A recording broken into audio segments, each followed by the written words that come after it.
the First Responder Bowl, and that is Texas State against Rice. And Texas State is a 6-point favorite, total of 59.5 right now. Again, Tuesday, December 26th. This one's at 4:30 p.m. Central Time on ESPN. And let's look at the full season numbers here. They would have Texas State favored by 0.17 points for the full season. JT Daniels not going to play. AJ Padgett is going to be the quarterback for Rice. And Rice, full season numbers, able to throw the ball. They should be able to have some success against Texas State's secondary here. Really, the question is going to be whether or not they can stop Texas State's offense. When it comes to running the ball and whatnot, yeah, there might be some issues here for Rice against Texas State. Now, they might be able to break some explosives, but you start looking at standard downs PPA, and that's where it's a bit of an issue. If Rice can't stay ahead of the chains, they're going to be in trouble because let me take that back. I misread the stat here. Rice, even if they don't stay ahead of the chains, they should be able to have some success, I would think, depending on how well A.J. Padgett can throw the ball, which we haven't seen a ton, but we've seen, he's been fairly successful.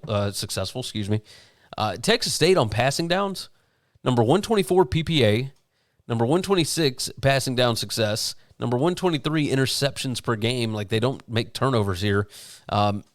Let's look at the last 6 weeks of the season, and it would have Rice favored by 0.5 point based on the last 6 weeks of the year. And 2 of those games didn't have JT Daniels. Again, Texas State has not been good at stopping the pass. But that's not where the game is going to be won and lost, I don't believe. I am curious whether or not Rice is going to be able to stop Texas State's passing attack. They only throw the ball about 50% of the time, but PPA per pass, number 22 for Texas State, number 33 for Rice's defense. Number 10 passing success rate, number 32 for Rice's defense. So number 10 for Texas State's offense. As far as running the ball, that's where you might be able to get something going if you're Texas State. Number 29 PPA per rush, and at Rice's defense, number 104. As far as points per scoring opportunities, stuff like that, I think it's really just going to come down to whether or not one of these teams can be explosive. Rice, number 91 in offensive explosiveness. Texas State, number 131 in defensive explosiveness allowed. So which one of those teams is going to step up there? Texas State's offense is number 28 in offensive explosiveness.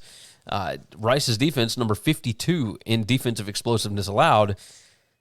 Going to be interesting to see what happens here. I think that this game is going to be a little bit tighter.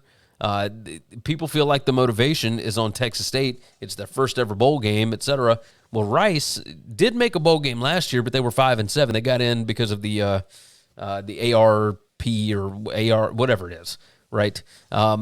They got in because of that, and they didn't look good. They just got absolutely destroyed by Southern Miss. I would expect them to come out looking a little bit better this go-round. So, yeah, I'm going to take Rice. I think the number has gotten a little out of whack. It was down to 4, and then all of a sudden it bumped back up to 6. I like the Rice Owls plus the 6 on this one. Thanks for listening to Winning Cures Everything. Make sure and follow me on Twitter @GaryWCE. If you want to toss in a question, you can email me Gary@winningcureseverything.com. Make sure and hit that subscribe button, and we'll see you next time.